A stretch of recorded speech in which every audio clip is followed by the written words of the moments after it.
আমি চরম চরম ঘরের গুলা সরের গুলা তখন লাইন যে কি এর ইজুক নাম দেখা ইজুক লাইন কুমার সন্তান নিয়ে না যখন ভাইয়েরা আমি এখন যারা এখানে আজকে বর্তমান আমরা প্রোগ্রামটা আমি কিন্তু নিজে ভিডিও পেলেও আজকে পালা বক্তব্য রাখতে আমি কষ্ট করে এটা বলছি আমি স্মরণ রাখি আমি তো লক্ষ্য রাখি কথা কীভাবে এটা ঠিক কিন্তু আমি মনে রাখি যে আমি ভাবছি পাড়াটাই কিন্তু এই কৃষক আছে যতই মানুষের মধ্যে করে যদি থাকতে পারে যেটা মা বাবা আমরা কিন্তু এটাই আমাদের পরবর্তী আমাদের কিছু কৃষ্ণ সেটার মতো আমরা যদি চলিয়ে থাকি যে আধার প্রশ্ন তাহলে কোনোদিন পারিবারিক সমস্যা নিয়ে যায় সমস্যা থাকতে আসলো গ্রামের মধ্যে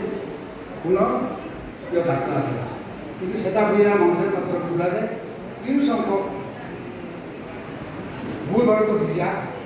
এই যে তারা কী করছে না করছে তারাই জানে আমরাও দেখি আমরা এই বছর বোঝাম বাইরে অবস্থাটা দেখতে যাই যেখানে এভাবে প্রশিক্ষণ দিতে এভাবে বেড়ে আসলে আমার খুব আনন্দিত সেটাই আমি সবাই